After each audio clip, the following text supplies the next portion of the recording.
Boa noite, pessoal. Quem estiver entrando agora, só vou aguardar um pouquinho para dar tempo de mais pessoas entrarem para a gente começar. Mas eu gostaria de antecipar e desejar que sejam muito bem-vindos ao nosso primeiro encontro da Live Week Jurídica. Só mais um minutinho e a galera vai subir que a live começa às 20 horas, tá bom? Eu tô com o meu computador de suporte ligado aqui do lado, então se vocês me verem mexendo é porque eu tô lendo os comentários de vocês e dentro do possível a gente vai encaixar isso nas perguntas ao advogado especialista, que é o Dr. Vinícius Leite. Tô vendo o pessoal que tá entrando. Oi, Ju, Lu, Matheus,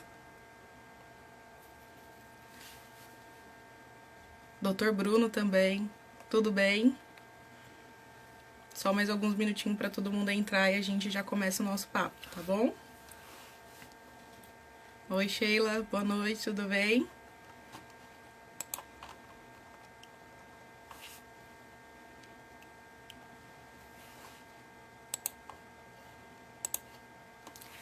Então, galera, só pra gente não ficar parado, então eu vou explicar um pouquinho sobre o motivo da nossa Live Week. E vou primeiro me apresentar, talvez tem gente que esteja acessando o perfil pela primeira vez, não me conheça. Meu nome é Ingrid Santos, eu sou advogada, me formei em Direito pela Universidade Brás Cubas no final de 2016, me inscrevi na OAB em 2017, sou pós-graduanda em Direito e Processo Penal, atuo na área criminal, mas também atuo no direito das pessoas com deficiência. Sou vice-presidente da Comissão do Direito das Pessoas com Deficiência da OAB de Mogi. E aí tive algumas ideias a respeito dessa questão jurídica, porque nós advogados a gente atua geralmente em uma área de atuação, assim, por exemplo, eu sou penalista, tem advogados que são trabalhistas, todo mundo tem mais ou menos uma noção de como que funciona. E o direito, ele é uma ciência viva, então ele necessita de muitas atualizações, então a gente fica o tempo inteiro estudando. Eu tenho meu perfil pessoal e meu perfil profissional, e surgem inúmeras dúvidas que são de matéria até que não são da minha área de atuação. Então, por exemplo, vem muita pergunta do direito trabalhista para mim, muita pergunta do direito de família. E como eu não atuo nessas áreas, eu não sou a melhor especialista para falar sobre isso. Porque todo ano muda alguma coisa faz mudar as leis. Por exemplo, esse ano nós temos a pandemia, que é uma situação extremamente delicada, que trouxe muitas consequências para o ramo do direito no total. Todas as áreas do direito estão tendo algum tipo de reflexo por causa da pandemia, tá? Então a gente decidiu fazer algumas lives para poder sanar a dúvida da população acerca desse período tão complicado. Então o pessoal tá entrando, eu tô vendo aqui as perguntas. Começou agora às 20 horas, então eu vou dar início. Eu criei, junto com mais duas amigas advogadas, um perfil que se chama Elas Fazem Direito. E lá a gente decidiu, então, unir todas, na sua área de especialidade, conteúdo jurídico para atender todas as dúvidas das pessoas, porque eu atendo direito criminal, mas tenho muitas pessoas interessadas em direito trabalhista, por exemplo, nas minhas redes sociais. Então, para que essas pessoas consigam acessar essas informações que não são necessariamente da minha área de atuação, a gente criou esse canal. Elas Fazem Direito. E acabou que depois que a gente criou o canal, que o canal já estavam subindo algumas matérias interessantes, veio essa questão da pandemia e mudou a vida de toda a população brasileira. Então, nós fizemos uma reunião administrativa e decidimos fazer essa Live Week, essa semana, com lives diárias, falando das consequências no mundo jurídico da Covid-19. Hoje nós vamos falar sobre o direito do trabalho. Então, quais foram os reflexos de todas essas medidas provisórias, todas essas medidas de enfrentamento ao coronavírus no ramo do direito do trabalho. Então, todos os trabalhadores vão ter, de alguma forma, um reflexo por causa dessas decisões. Então, fica muitas perguntas no ar. E eu trouxe, então, o doutor Vinícius Leite para poder conversar com a gente num bate-papo bem leve, esclarecendo melhor para vocês o que significa todas essas leis. Porque a lei está lá, mas a gente lê e às vezes não entende. Então, um especialista para dizer melhor para a gente como que vai funcionar daqui para frente. Então, o Dr. Vinícius Leite, ele também é formado em Direito pela Universidade Brás Cubas, desde 2011. Ele fez pós-graduação em Direito e Processo do Trabalho na PUC de São Paulo. E também ele fez recentemente uma outra pós-graduação, também em Direito do Trabalho, mas com ênfase na nova reforma, né, trabalhista, no CERS. É um advogado extremamente competente, vem atuando de forma bem sólida nessa área, né, do direito. Então, eu achei que era a pessoa mais importante para nos esclarecer, nesse momento de pandemia, quais seriam os reflexos importantes para a gente. Eu vou ver se ele já está online para a gente começar. Quem tiver online, por favor, fala para mim, o áudio tá legal, tá ok? Vocês conseguem me ouvir?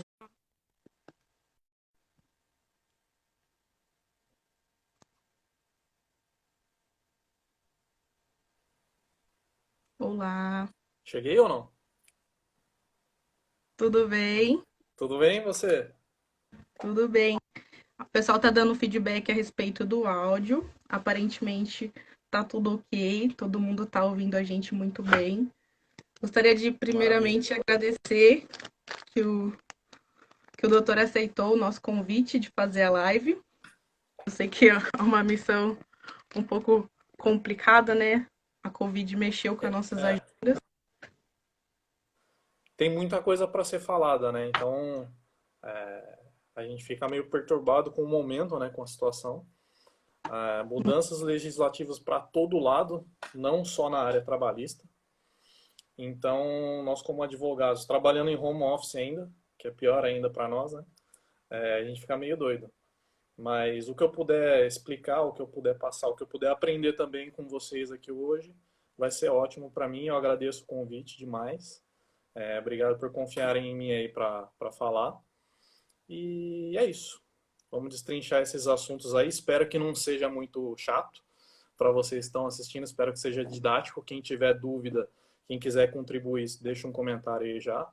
E ao longo da live a gente vai esclarecendo os pontos, falando sobre questões polêmicas que eu não vou conseguir dar resposta porque a lei e as medidas provisórias não previram, não trouxeram no seu texto. Então, são muitos assuntos e a gente vai começar agora. Vamos lá, então. Eu vou, então, pedir para que o doutor esclareça, então, um pouquinho sobre que diz respeito a essa Lei 13.979, né? Uma breve introdução, né, desse decreto que está mudando tudo e traz essas medidas de enfrentamento do Covid-19. Sim.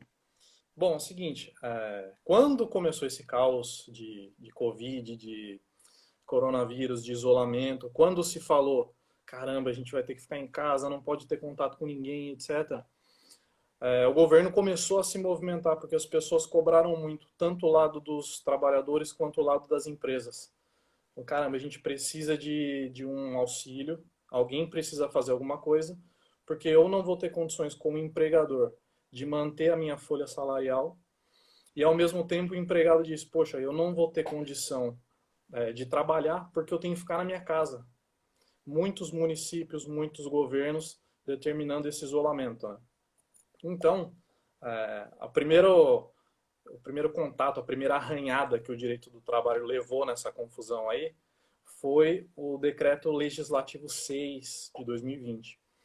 Esse decreto veio antes dessa lei, tá? 13.979, e ele veio para dizer que o Estado estaria em o estado de São Paulo estaria em estado de calamidade pública. Então, a partir daí, começou a se delinear e a se desenhar toda essa legislação trabalhista que está entrando em voga agora. Essa lei que você mencionou, a 13979, foi a primeira que mencionou, acho que no artigo 3º, no parágrafo 3º, uma possibilidade, ou a primeira luz que as empresas e empregados tiveram nesse assunto todo, que foi a possibilidade de abono de faltas, no caso de um funcionário, um empregado, que está com suspeita de corona, tá, de coronavírus. Então, se o cara está com suspeita, ou se o médico determinou o afastamento dele, ou se já foi confirmado o caso, ele poderia faltar ao serviço, ele poderia se ausentar ao trabalho por alguns dias, e esses dias seriam abonados. Tá? Não seria considerado falta injustificada. Então, essa foi a primeira mudança que essa legislação trouxe. Como ainda existia um espaço de muita lacuna, eles começaram a distribuir medidas provisórias por aí, e a gente está tendo que se virar para aprender, para tentar transmitir para os nossos clientes, né? Tanto empresas quanto os empregados. E depois disso aí veio o primeiro dos nossos problemas, que foi a MP 927. Eu tenho, inclusive, uma pergunta a respeito dessa MP. Essa Certo? MP, ela traz, né, a imagem do acordo individual escrito.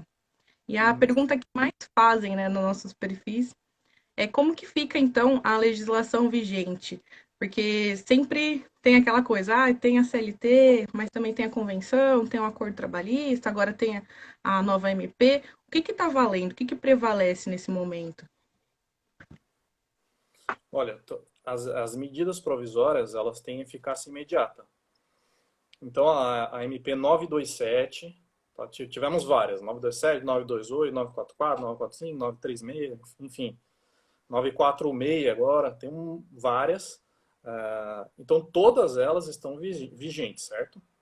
A única questão que caiu foi, em razão da MP 928, o artigo 18 da 927 deixou de ter validade.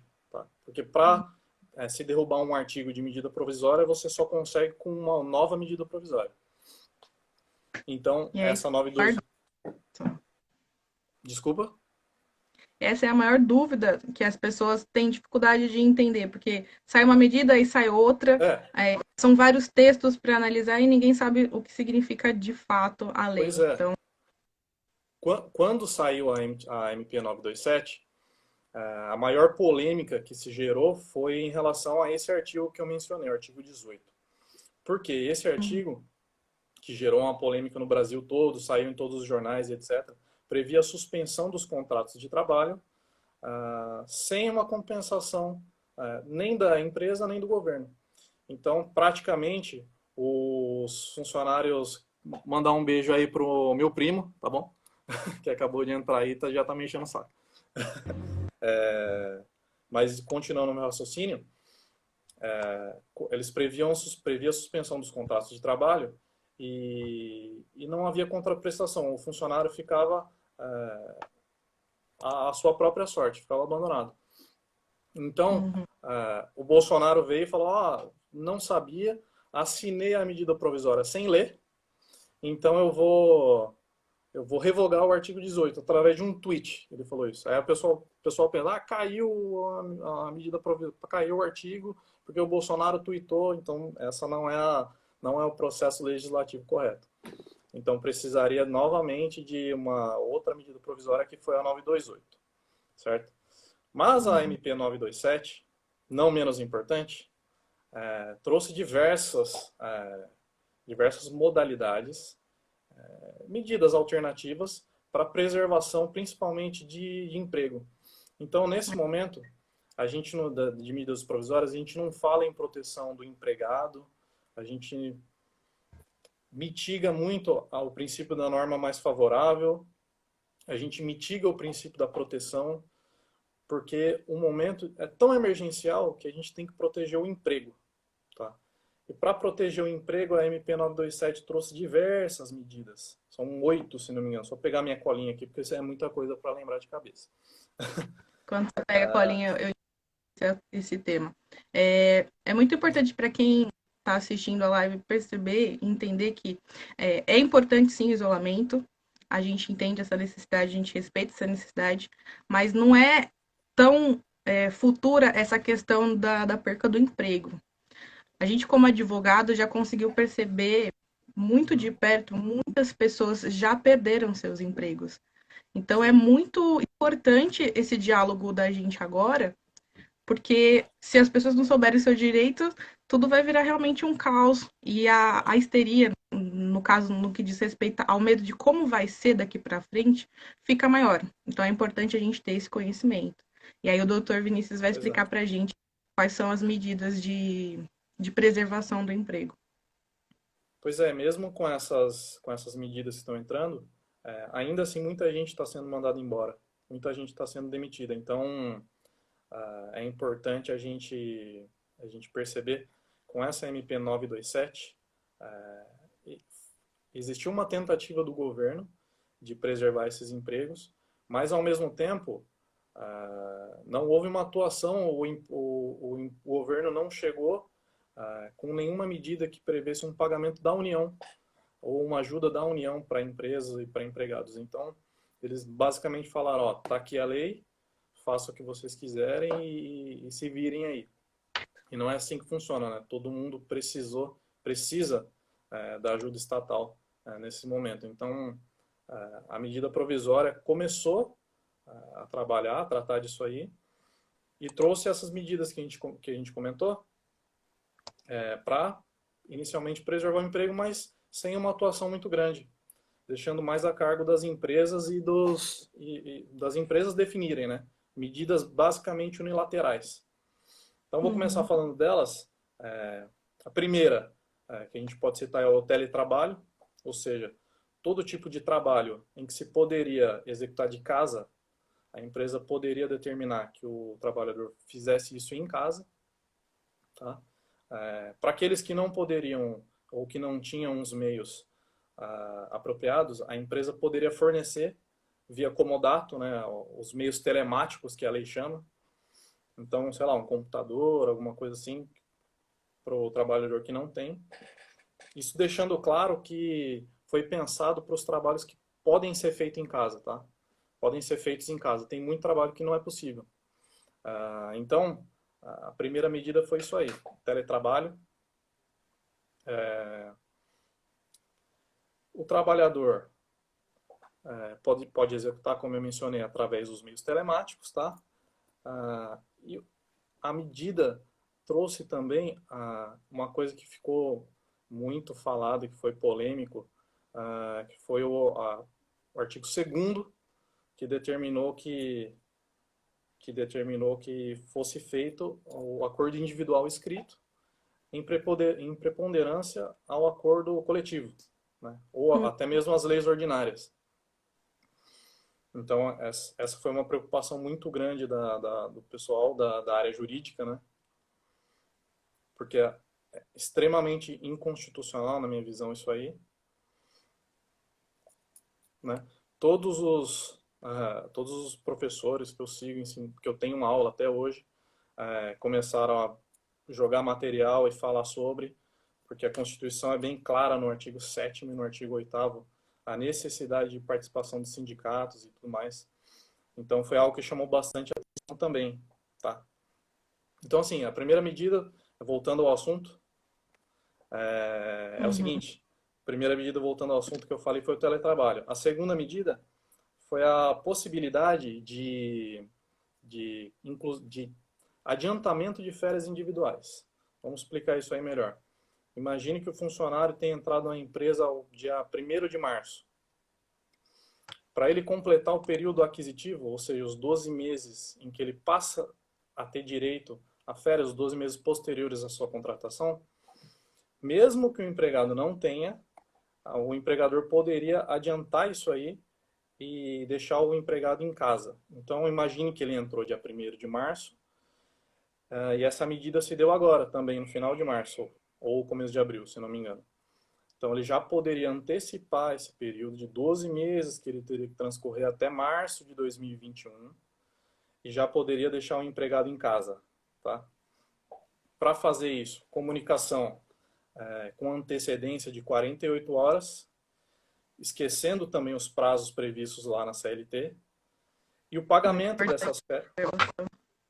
O quê? muito importante essa observação, porque às vezes quando a gente trabalha É, com uma medida nova, a gente leva em consideração os prazos que a gente já conhece lá na CLT, né? E agora a foi gente tem que pensar que é um estado de calamidade, é uma situação totalmente atípica, então as medidas também vão ser tomadas com prazos diferentes. exatamente. É por isso que eu comentei que lá na medida provisória eles deram prioridade ao acordo individual em detrimento do acordo coletivo, né? Em Hum, detrimento ao acordo coletivo e em detrimento às leis ordinárias. Tá? Então, assim, os prazos previstos lá na CLT vão ficar um pouco em segundo plano aqui. Então, galera, prestem bastante atenção. Em período de quarentena, a gente vai levar em consideração essa lei pelo tempo que ele tiver em estado de calamidade. Quando tudo isso acabar, todas as leis voltam a vigorar nos prazos que a gente já conhece. É isso aí. Então, assim, para que o empregado possa antecipar essas férias, não necessariamente ele precisa antecipar, tá? Se já tiver vencido, obviamente, o empregador pode deixar o trabalhador de folga sem problema nenhum, tá? Mas caso ele não tenha o período aquisitivo, abriu-se essa possibilidade de antecipação das férias. Então ele deve ser notificado com 48 horas de antecedência, tá? Isso a gente está falando de dias corridos. E o pagamento dessas férias vai ser feito no quinto dia útil do próximo mês. Então, para o empregador não vai pesar porque é como se fosse um salário, certo? Hum, A única alteração, a questão polêmica, que pode ser até inconstitucional também, é a questão do terço constitucional. Então, o terço de férias foi prorrogado até 20 de dezembro. Então, poderia ser pago junto com o 13º lá no final do ano, né, como uma é. parcela do 13º. Então essa foi uma mudança que impactou bastante também, até do ponto de vista constitucional. Que é um direito que todo mundo já está contando, né? Esperando que venha. Mas a gente tem que lembrar de novo que estamos no período de quarentena, então a gente vai tomar algumas medidas necessárias para que seja preservado realmente todos os empregos. O empresário também não vai ter de onde tirar esse dinheiro se isso perdurar por muito tempo. Então dá para a gente. Exatamente. Não, com certeza. É um momento em que a boa-fé e tipo, a razoabilidade tem que estar muito em voga. A gente tem que pensar muito nisso. Tanto o empregador quanto o empregado estão numa situação difícil. Não é fácil para nenhum dos dois e ambos têm que ceder um pouco, né? O acordo na Justiça do Trabalho é muito isso, né? Eu cedo um pouco do meu lado, você cede do seu e a gente chega numa conclusão. Então, Exatamente. nesse momento é muito importante que ambas as partes ajam com bom senso, né? Para que ninguém se prejudique, para que o emprego se mantenha e a relação possa seguir depois que passa essa pandemia, porque vai passar isso, né? As Com medidas certeza. são, essas medidas são emergenciais, então daqui 2, 3 meses a nossa vida vai estar normal. Então a gente tem que entrar num bom senso, num consenso, com bom senso, para todo mundo sair sem muito ferimento no final dessa batalha aí. Tá. E continuando juntamente com as férias individuais, previu também a medida as férias coletivas.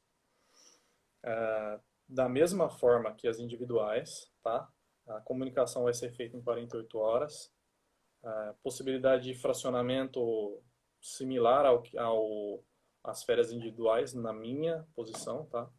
Pode Uhum. ser, pode ser que alguém entenda de forma diferente, porque a medida não previu a questão do fracionamento para as coletivas, tá? Então, basicamente é isso. Uma coisa importante de férias que eu me lembro de me perguntarem é se você poderia deixar de férias somente férias especificamente coletivas. Vini, Tá me vou ouvindo? pedir. É, tá cortando um pouco. Pessoal, Comenta aí se tá dando tudo certo, se a imagem tá cortando, se o áudio tá ok, que aqui deu uma oscilada. Mas então, É, a gente já falou agora sobre as medidas de preservação do emprego. Eu posso fazer outra próxima pergunta? pode fazer. Bom, também surgiram algumas dúvidas a respeito dos pacientes que testaram positivo para o Covid-19, né?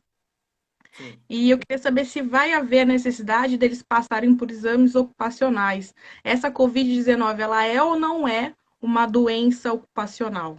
É uma dúvida bem reincidente nas redes sociais. Então, é, é uma questão um pouco. Tá picotando meu áudio ou vocês estão me ouvindo bem? Quem estiver me ouvindo bem, manda um joinha aí, por favor. Eu vou falar sobre a suspensão daqui a pouquinho, tá bom? É o seguinte, a doença ocupacional é uma questão polêmica. Pelo seguinte, tá picotando? Tá picotando um pouco. Mas para mim já voltou o retorno, já tá normal. Um joinha. Manda um joinha aí, pessoal, se vocês estiverem me ouvindo bem. Aí eu continuo. Continuamos. Aí, vamos embora. Então é o seguinte, como eu dizia, é uma questão polêmica. Pelo seguinte, algumas profissões podem configurar o nexo necessário e outras não. Então, o que a medida provisória prevê? Que, em regra, não é doença ocupacional, a não ser que seja comprovado um nexo causal. Esse nexo é de muito difícil comprovação, isso que é o problema. Ele é de fácil comprovação quando você trabalha num hospital, ou quando você é enfermeiro, porque você está lidando diretamente com isso. Então, fica fácil você comprovar que você pegou da parede para dentro, né? Que você pegou na execução do trabalho mesmo. Agora, como é que se comprova isso numa outra função, numa outra empresa? Então fica meio complicado, é uma questão meio nebulosa ainda. Mas, via de regra, não é doença ocupacional. Tá? A medida provisória, a 927 que a gente está falando, trouxe a suspensão de algumas exigências administrativas, dentre elas os exames ocupacionais. Então, exceto o exame demissional, claro. Então, isso aí pode gerar um risco tanto para os empregados da empresa que já estão lá, porque imagine, você contratar alguém sem exame admissional. Imagine que essa pessoa esteja com assintomática ainda em relação ao corona. Ela vai entrar na empresa, não vai fazer o exame, vai transmitir isso para uma porrada de gente e assim por diante, porque o vírus não para, né? Então, é um risco tremendo para os trabalhadores e para a empresa também. Né? Pode falar. Vini, você comentou sobre a alteração, né, do artigo 18 da Uhum. MP 229, Sim, 227. Você poderia explicar melhor qual foi essa alteração? posso.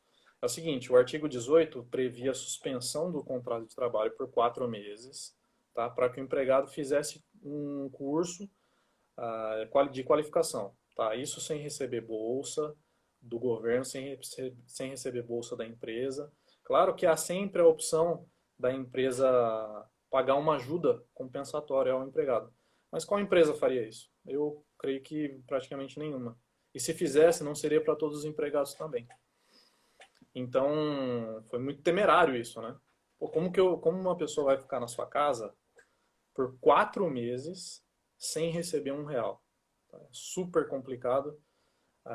Afundaria o país numa crise muito pior do que a gente já está vivendo hoje. Então, em Já decorrência está com dessa. medo de. Não ouvi, desculpa. O povo já está vivendo um pouco disso, né? Então, é muito pertinente. Exatamente. Exatamente. Em decorrência dessa confusão toda que houve, eles decidiram por revogar e foi muito bem revogado esse artigo 18. Subiu algumas dúvidas aí, e eu acho que é bem válida falar. Explica pra gente qual que é a diferença da suspensão e da redução da jornada do trabalho. Tá, isso aí a gente já está na MP 936. Bom, a 927 previa, caiu com essa MP 928, o artigo 18, E aí foi editada essa MP 936. A diferença é, suspensão do contrato, você vai ficar na sua casa sem receber. Tá? Essa basicamente é a suspensão. Quando você fica em casa sem receber benefício, sem receber salário, basicamente é isso. Tá? A diferença entre suspensão e interrupção é exatamente isso. A interrupção do contrato você recebe e a suspensão não. Então, no caso, lá da 927, a suspensão não era remunerada, tá? Como não é ainda hoje. Mas, enfim, a 936 veio e melhorou um pouquinho essa questão da suspensão contratual, tá? Porque agora ela prevê a suspensão com o pagamento de alguma verba pela União, tá? Então, o trabalhador não vai ficar 100% desamparado porque vai ter para onde correr, vai ter um resquício aí para ele receber para colocar comida na mesa, tá? E a redução de jornada, você continua trabalhando, tá? Então, você não fica em casa. Que vocês entendam, o termo ficar em casa, eu estou considerando dias normais, tá? Não estou considerando emergência, essa tempo emergencial que a gente vive aí, tá? A O suspensão não pessoal tá recebe nada. perguntando. É, Então, calma, a suspensão em sentido geral não recebe nada, mas calma. A MP 936, como eu estava falando agora, prevê o pagamento, tá? Então, se você recebe até 3 salários mínimos, você vai fazer um acordo, um ajuste individual. Você poderia fazer um ajuste individual e aí você vai receber um valor referente ao que você receberia de seguro-desemprego. Então agora a 936 trouxe essa previsão para os casos de suspensão contratual. é uma decisão melhor, né, para a população em geral. Exatamente, com certeza. Eu acho que sobre a redução e a suspensão, acho que a gente já sanou todas as perguntas que vieram. Recentemente, a gente pôde observar uma decisão liminar do STF, né, na ADI 6.366, que fala sobre a manifestação dos sindicatos. Não ficou muito clara ainda o texto de lei para quem não é do ramo do direito do trabalho. Sim. Que consequências essa decisão traz para a gente? Na verdade, não está claro nem para nós, basicamente, né? Isso está sendo discutido assim ferrenhamente lá no STF. Hoje mesmo saiu uma decisão de embargos de declaração dessa decisão aí liminar e foram rejeitados os embargos, tá? Então não vai impactar a nossa vida. Mas a decisão derrubou aquela medida que eu falei lá atrás da medida provisória 927, que dava uma prevalência dos acordos individuais sobre os coletivos. Agora, depois dessa medida do STF, foi uma decisão liminar, né? Uma interpretação conforme a Constituição. Agora é possível não, é determinado a todas as empresas que fizerem um acordo individual remeter isso aí para o sindicato para que eles se manifestem e, caso queiram, que eles deflagrem a negociação coletiva ou, caso se mantenham inertes, que eles isso aí vai ser tido como anuência em relação ao acordo que foi feito individualmente. Uhum, entendi. Sobre esse programa emergencial de suporte a empregos, ela, se eu não me engano, veio pela MP 944. Sim. Gostaria de saber a respeito da estabilidade. O empregador que receber essa linha de crédito, né, como benefício do federal, ele tem alguma obrigação para com o empregado? O trabalhador ele vai ter algum tipo de estabilidade, vai ter alguma sanção se ele for demitido enquanto estiver recebendo essa linha de crédito que beneficia, né, de alguma forma a sobrevivência das empresas? O programa emergencial de crédito vai ajudar a empresa a sobreviver por um período de 2 meses em relação à folha de salários. Tá? Então, se ele adquirir esse crédito, existe uma estabilidade sim para os empregados, né, dessa empresa, que vai ser de 60 dias até o pagamento da última parcela que a empresa receber. Então ela vai receber por 2 meses, e após esses 2 meses, todos os empregados vão ter uma estabilidade aí de 60 dias. Tá picotando ainda, gente? Deu uma Deixa eu, travada nas perguntas aqui pra mim, não tá subindo. Bom, subiu deixa eu ver. agora. Tem uma pergunta aqui, deixa eu ver. Da Lilian Oliveira. A redução de salário também reduz a carga horária de acordo com o percentual reduzido, correto? Correto, Lilian. Correto, é isso mesmo. Carga horária e salários são reduzidos concomitantemente. Então, a MP previu a redução em 25%, 50% e 70%. Tá? Então, se o seu salário baixar 25%, a sua jornada também caiu 25%, e assim por diante. Respondido, Lilian. Agora vamos para uma pergunta polêmica. Ai, meu Deus. A gente viu várias manifestações, né, sobre isso. A MP 946 extinguiu o fundo PIS/PASEP, né? Sim. E autorizou a liberação do saque do FGTS. Como que funciona essa liberação desse benefício? Quais serão os prazos, né? Como que vai funcionar essa liberação para o trabalhador? Então, essa MP também veio para dar um fôlego a mais, né, para o trabalhador. E ela previu, né, a extinção do PIS e previu para quem tivesse esse crédito. Tem muita gente me perguntando se o governo vai dar um valor a mais de FGTS para as pessoas. Então, é bom deixar claro porque a galera está confundindo isso aí. O valor de FGTS você tem que ter na sua conta, e é de 1.045, o valor de um salário mínimo. Então, se você tiver lá na conta vinculado do FGTS R$ 1.045 ou mais, você vai poder sacar esses 1.045. E aí vem o problema que é criticável aí da MP. Ele autorizou isso aí a partir de 15 de junho. Então é um momento em que a situação econômica vai estar muito caótica já. Então não sei se eu vejo com bons olhos isso. Porque essa liberação deveria ser feita para agora, para hoje. Né? Tardia, né? Um pouco tardia, um pouco tardia. Vai ajudar? Claro que vai. Todo mundo vai sacar que tiver possibilidade? Sim, todo mundo vai sacar. Só que a gente precisa de dinheiro hoje, né?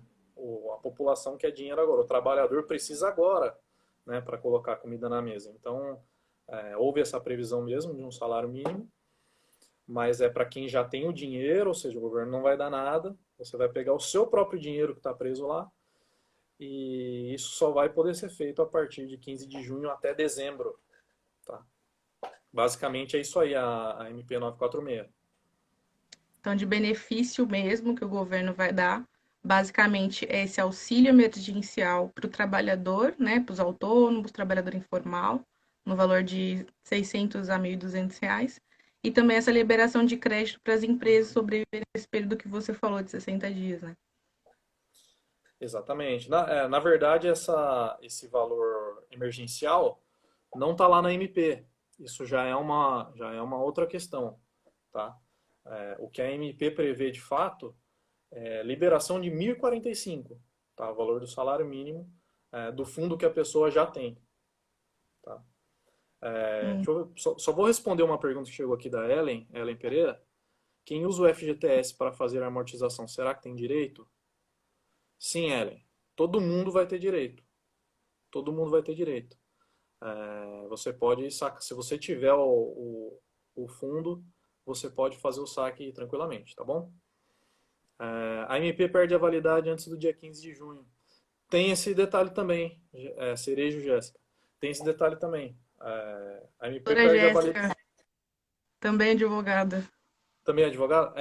Então tem essa questão também. A MP vai perder a validade sim, se ela não for votada. Então a gente crê que vai ser votada, né? Ficamos nessa expectativa. Uhum. Bom, a pandemia ela vem trazendo bastante instabilidade e também essa crise econômica. Fatalmente, algumas empresas não vão sobreviver, mesmo com esse auxílio, né, esse programa de crédito que o governo federal está Uhum. disponibilizando.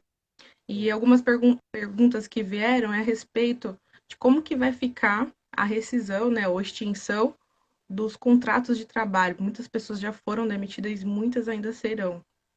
Como que vai ficar essa... Bom, em caso de extinção do estabelecimento, primeiro é bom ressaltar que toda e qualquer estabilidade não vai deixar de existir. Mandar um abraço pro Fábio, meu amigo, que deixou um comentário aí. Obrigado, Fábio.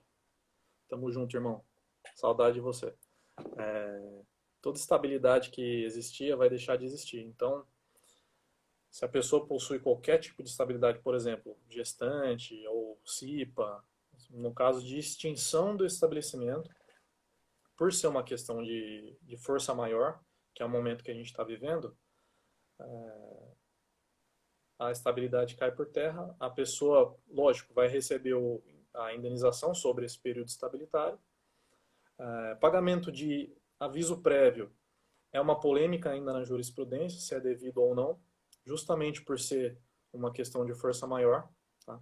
As demais verbas o trabalhador vai receber normalmente, férias vencidas, férias proporcionais mais um terço, 13º vencido ou 13º vencido dificilmente alguém tem sem receber, mas 13º proporcional, saldo de salário que eventualmente tiver, o aviso prévio, como eu disse, é uma polêmica ainda, e a multa do FGTS cai pela metade, de acordo com a doutrina majoritária, é o que eu entendo também, em razão da força maior. Então, ao invés dos 40% do fundo, a empresa pagaria 20% do fundo apenas, tá? Nesses casos.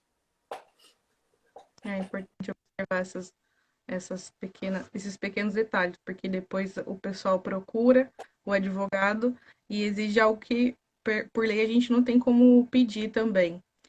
Toda vez que a gente fala polêmica, tá, Uhum. não tá certo ainda, é porque ainda falta decisão, ou seja, ainda falta É, votação e ainda vai vir algumas alterações, né?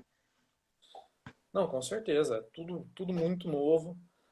Como a Jéssica comentou aí, não só essa MP que vai vencer antes da possibilidade de saque, né, do FGTS, todas as outras também, será que elas vão ser votadas? Será que elas vão cair? Será que a gente estudou tudo isso de bobeira? Será que, sabe, claro, enquanto a medida provisória está vigente, as coisas são válidas. Mas será que tudo isso vai ser aprovado? Será que tudo isso vai se manter? O que é que vem de novo aí? Então, cada dia sai uma coisa diferente, então a gente não tem segurança de nada.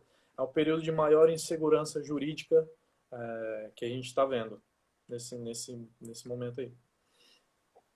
Acho que agora eu vou fazer uma pergunta um pouco teórica, mas o Vinícius vai saber explicar melhor pra gente. O presidente da República, em uma das suas entrevistas polêmicas, Uhum. comentou a respeito de um princípio, né? O princípio do fato do príncipe. Qual que é a aplicação desse fato, né? Desse princípio do fato do príncipe no direito trabalhista? O que que isso muda pra gente? Esclarece pra gente, transforma isso numa linguagem mais popular, por favor. Tá, vamos lá.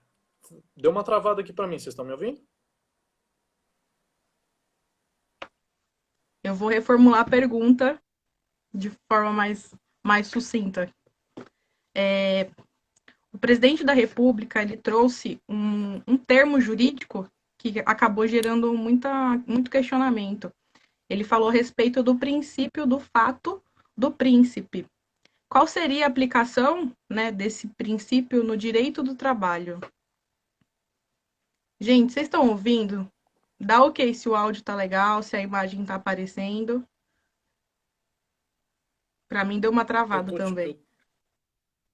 eu tô te ouvindo, mas deu uma travadona aqui. Tá ok, então. Bom, é o seguinte, vamos tocar o barco então. É, o presidente levantou essa bola aí, ele deu uma entrevista e falou assim, tem um artigo lá na CLT, vê lá um artigo na CLT, que prevê lá que se o poder público travar o funcionamento das empresas, é possível, eles têm que pagar uma indenização lá para o empregado. Vê isso lá, ele jogou isso aí na mídia. Isso aí que ele está falando é especificamente o fato do príncipe, tá? O que esse artigo 486 prevê é justamente isso mesmo. Em caso de fato do príncipe, o governo ou a federação, enfim, o órgão governamental responsável por interromper uma atividade teria que pagar uma certa indenização. Mas o que é essa indenização? Ninguém sabe ao certo. Essa indenização, para mim e para a maioria dos doutrinadores, é o pagamento da multa de fundo, tá? Pagamento da multa de fundo. Só que o caso em tela, o que a gente vive hoje, não está sendo considerado como fato do príncipe. Então, não entendo aplicável esse artigo 486. Por quê? O fato do príncipe, em linhas gerais, é quando o poder público tem o poder de escolha sobre determinado ato. Tá? Por exemplo, eu preciso construir uma ponte aqui onde está a sua casa.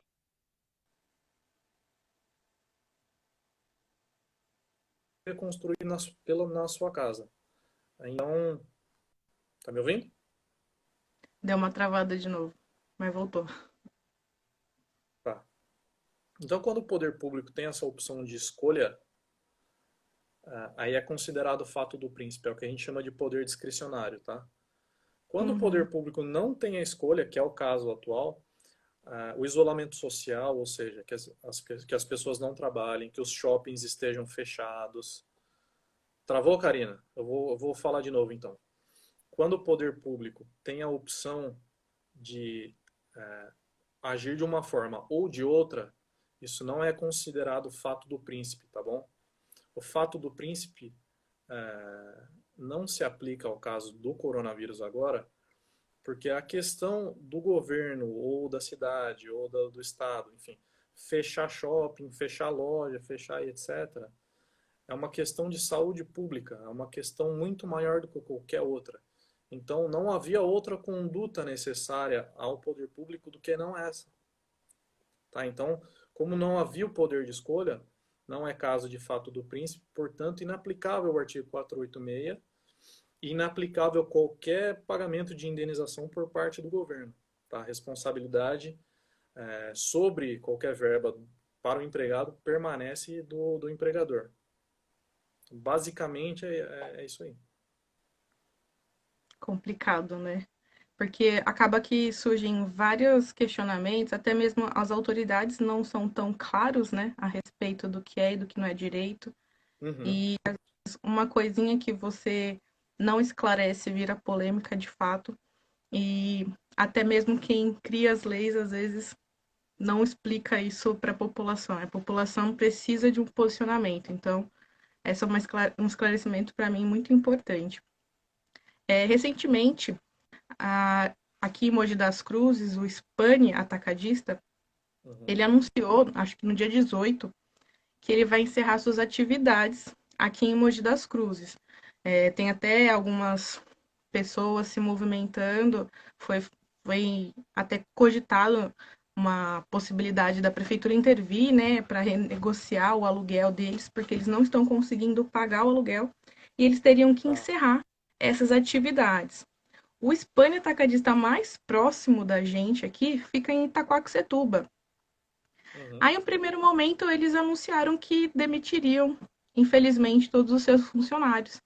E agora eles estão tentando viabilizar a permanência desses funcionários.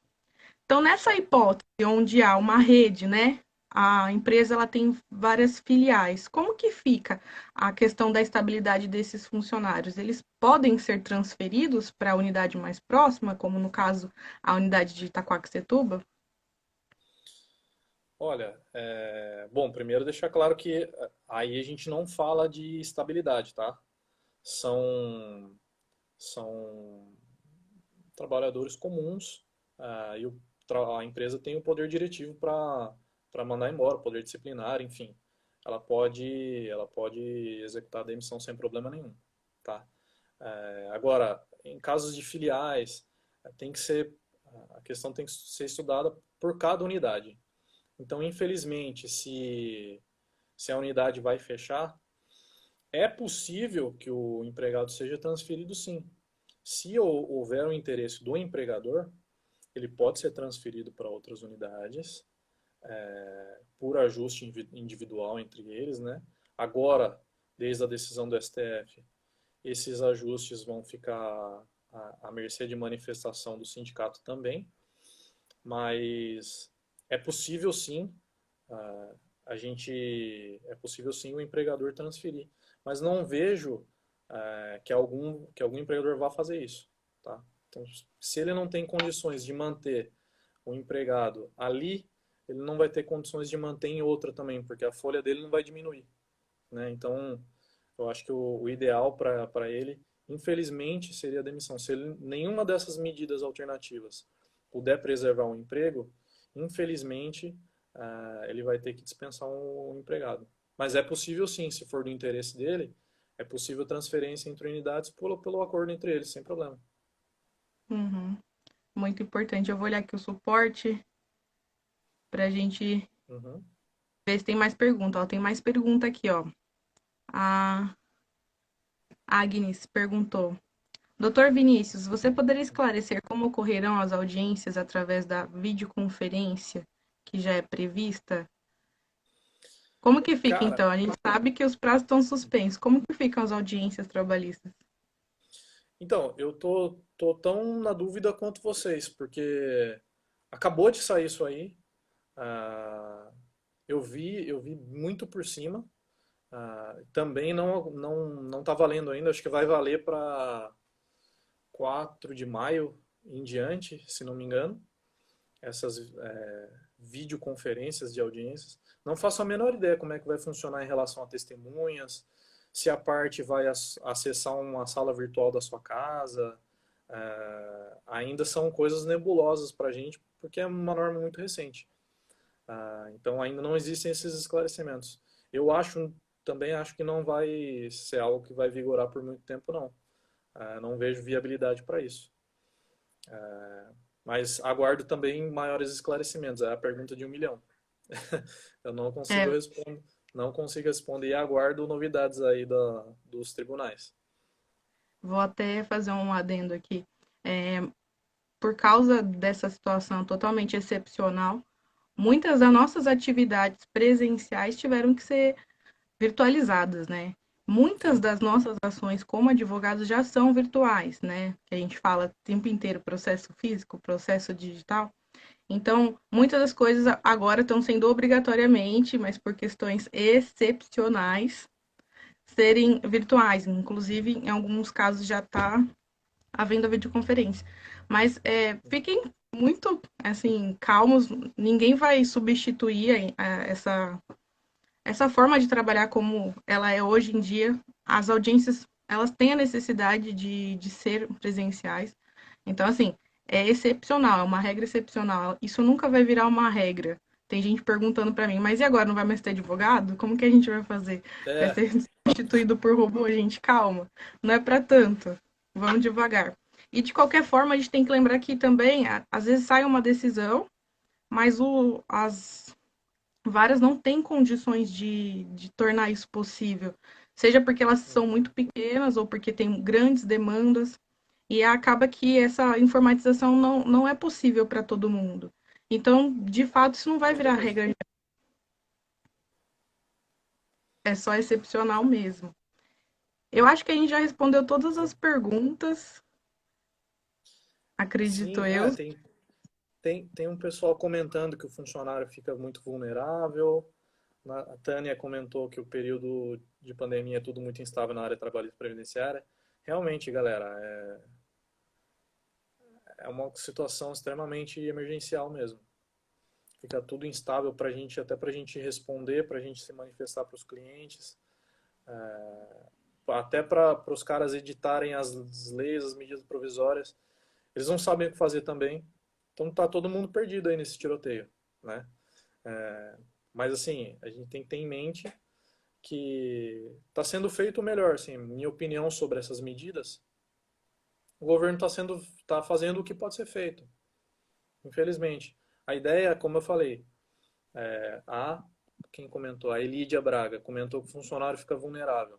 Elídia, nesse momento, realmente o funcionário fica vulnerável, mas a ideia é a preservação do emprego, tá? A ideia não é a preservação do empregado, como é a regra do direito do trabalho. A ideia, então, é a preservação do emprego. Então, para isso, tem que reduzir salário, tem que suspender contrato, porque sem empresa, ninguém trabalha. Então, a gente tem que olhar para os dois lados, né? A gente tem um empregador, tem um empregado, né? Então, infelizmente, a gente tem que conviver da melhor maneira possível, como eu falei lá no começo. Tratar tudo com bom senso, com razoabilidade, né? As partes têm que conversar, fazer o que é mais justo entre eles, para encontrar uma solução. Temos pouco tempo, está acabando nosso tempo, né? Tá acabando nosso tempo. Eu acho que a gente já sanou todas as dúvidas que foram mandadas durante a semana e as dúvidas que subiram agora durante o período da live. Eu gostaria de agradecer do fundo do meu coração, em nome do Elas Fazem Direito, a participação do Dr. Vinícius Leite. Ele foi muito solícito ao convite. Fizemos esse projeto em cima da hora porque o momento ele é excepcional, então a gente precisa falar agora, porque amanhã já vai vir uma atualização e a gente vai ter que mudar de novo toda a Sim. conversa. E se for preciso, a gente vai vir de novo para esclarecer, se vier alguma medida provisória falando a respeito dos direitos trabalhistas, a gente vem de novo para explicar para vocês, traduzir a lei, e o doutor Vinícius com certeza vai ser convidado de novo. Muito obrigado pela participação. Obrigado. Tenho tempo ainda? Bom, aqui ainda tem um minutinho. Um minutinho? Então só vou agradecer vocês. Obrigado aí por terem me chamado, né? Fico muito honrado. Sempre que precisarem, eu vou estar à disposição. Quem tiver dúvida e quiser me mandar no DM, pode ficar à vontade, tá? Eu respondo todo mundo. E é isso. Boa sorte para nós. Que seja muito bom essa semana aí. Amanhã você já sabe quem vai ser? Amanhã vai ser sobre o direito de família com a doutora Tânia Natalina, que está Maravilha. presente aí na live, está nos assistindo também. Sim, ela fez um comentário aqui, né? Legal, Exato. amanhã eu vou estar assistindo também. E é isso, pessoal. Obrigado pela oportunidade. Qualquer coisa, estou à disposição.